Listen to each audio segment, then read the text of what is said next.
He kōna e purangi tēnei nā te reo irirangi o Aotearoa.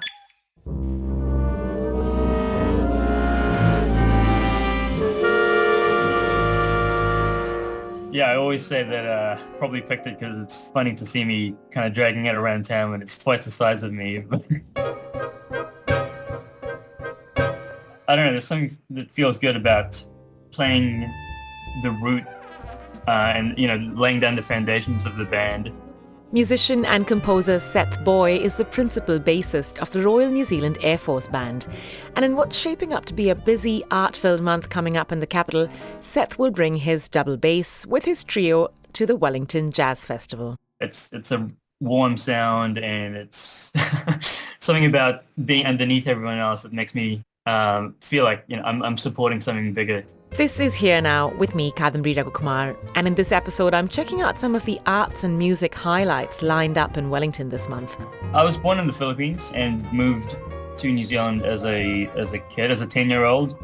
So I guess, I've spent more of my life here than back home. But of course, it's your culture is it's always going to be there. There's no there's no changing where you're from or who you are. So in the last few years, I've kind of been trying to more actively reconnect to that by way of my music, by intentionally, researching and going back to those old songs that I remember from when I was a kid, and learning more about the history and trying to, incorporate that to my sound and my artistic practices. The name I've given to the show is Songs from the Land of Golden Flowers, which is kind of taken from a patriotic song from the Philippines. So Lupain ng Ginto't Bulaklak is the lyric from Bayan Ko, which is a kind of a patriotic song which served as a protest song for many years in the Philippines. And the show is arrangements of folk songs and Filipino music, as well as my own compositions about the Philippine Islands. Yeah, with my music, I'm trying to find sounds from pre- and post-colonial Philippines and then mix them with what I've know and have been trained to play, which is jazz. What are you looking forward to the most for this festival? Playing my gigs is going to be great, of course, and I'm looking forward to just going around the city and watching a lot of interesting music. There's a pretty wide range of artists performing at the Jazz Festival this year, from Esperanza Spalding to our very own veteran ambassador bridging Brazil and New Zealand through her music for years now, Alda Rezende. Alda's performing the genre of music called Club de Esquina. Club de Esquina, this music is very personal and important for me because it is the music of my homeland. I'm from Minas Gerais, from the capital of Minas Gerais, Belo Horizonte.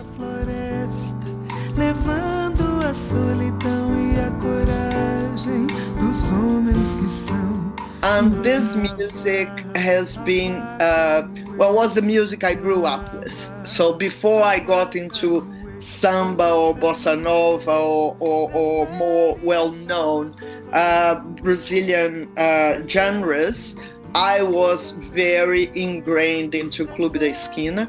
It's a very different type of music. It's not what you expect as Brazilian music. It's quite different. It's music from deep Brazil. It is extremely sophisticated harmonically and melodically.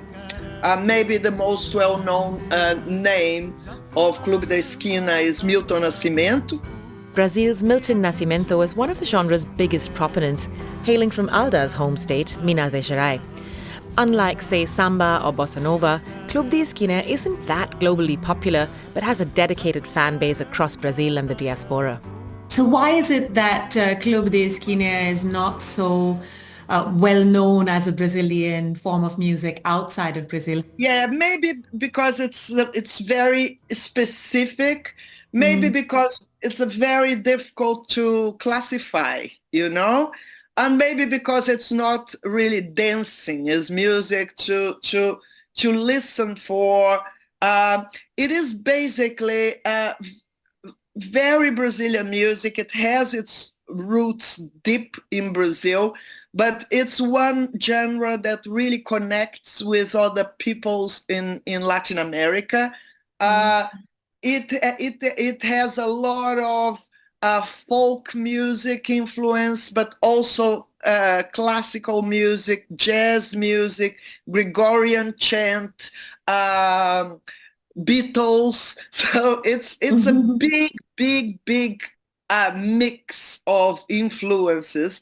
And maybe that's why it is well known in aficionados environments, like it is well known, like Milton recorded with Wayne Shorter, Ella Fitzgerald recorded his music, it's just not popular in the sense of commercial music. Every list of the best albums ever released in Brazilian popular music has Clube da Esquina in the first top 5.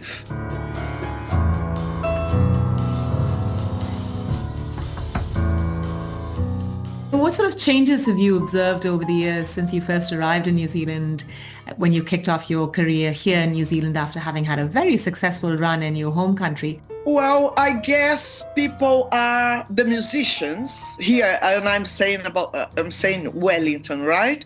When I arrived, the only sort of music that was more well known among the musicians and also taught at the music school was bossa nova, the only Brazilian rhythm that was taught, and people were much more familiar with Afro-Cuban. So that was like pretty much the only Latin American rhythm that was more present. Also, when I arrived, like more than 20 years ago, there wasn't a Latin community or a Brazilian community here. I just continued doing my work as I always did, but now there are more people are more familiar, I would say, with this music, and also Kiwi musicians are bringing elements of different Latin elements to their music. So October seems to be pretty chock-a-block with arts events in the capital. And here at the Portrait Gallery, Abhi Chinnaih's series A Migrant Path sits proudly sharing space with the display of Robin Kahukiwa's work. Abhi's portrait photography has been a constantly evolving path, exploring themes like migration journeys, mental health, to colorism that she's experienced growing up in Malaysia and in Christchurch. Because it's all I've ever known, really. This is a from birth thing for me, because that was, I think it was like the first memory. And there is a story that I will tell people when they come in and see my work, and if I'm taking you on a personal tour, like one of the earliest stories from when I was a baby was about the color of my skin. And I have a light-skinned mum, so that was always a topic of comparison. And then skin lightening creams started when I was 7, and it wasn't. I don't know for your experiences, but for me, it was just given to me as something to put on as a necessity. I didn't even know what it was. I was just told it would make me white. So stuff like that has been a real core experience in my life and continues to be. It's from all of my photo essays that go back to light skin, dark skin. And that was something I started in 2019. It doesn't sound long, but I have been photographing for a lot longer prior to that. But that was the first time that I had a kind of like a photo essay that I wanted to create on one topic. And it's all kind of just led on to other topics. So for light skin, dark skin, I explored colorism and reverse colorism. And then Melanin Rising came after that. So there are portraits in that collection at the Portrait Gallery that are from Melanin Rising. That was me revisiting colorism.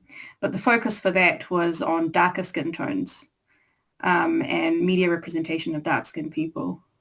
And then I thought about well, how does that tie into migration journeys? Because I was thinking about my family and our story. And that's how Migrant's Path happened. Well, what do you think about the spaces that are available to work such as yours and stories such as yours in Aotearoa today? And what do you wish for in terms of an extension of these spaces to accommodate more stories and experiences like yours as an artist? That's a hard question to answer, Kadambari. It's a really hard question to answer. I don't know if I will answer that one. I get emotional with that question because it's just been so hard. It's been so hard. It's hard for any artist though. Like I'm not saying it's any harder for me than anyone else. Yeah, it continues to be challenging and difficult to get work into places. A lot of the time I do feel alone with my work. But it's so nice to have a home for it for a while, a long while too. Abhi's portraits from various collections over the years will be at the New Zealand Portrait Gallery until the first week of December. I happened to see it on a particularly busy morning and wanted to know what the reactions from visitors have been so far. Janine Parkinson, director of the New Zealand Portrait Gallery. What's the sort of feedback people give you when they come in and walk in to see some of the pictures here? I think there may be a little bit of surprise. People, Why is that? Traditionally think that a portrait gallery will show gold-framed oil paintings of prime ministers is what they're expecting. And so when they come and see young women from different migrant backgrounds dressed up beautifully, it's not the first thing that they would be expecting. And I love that we're able to sort of push the conversation into different places and give people an opportunity to really consider where Aotearoa in the 21st century is. That's the New Zealand Portrait Gallery featuring Abhi Chinnaih's striking portraits in her show A Migrant's Path. And some sounds from around the world for you at the Wellington Jazz Festival this month as well. Another arts event you probably don't want to miss in the capital is a series marking the Dawn Raids, public programmes and murals commissioned by Te Papa. More on that in our next episode of Here Now. My name is Kadambari Raghukumar and today's episode was mixed by Ellie Marsden. You can find more Here Now episodes on all your favourite podcast platforms as well as on the RNZ website, where you'll also find videos with each episode. Thanks for listening.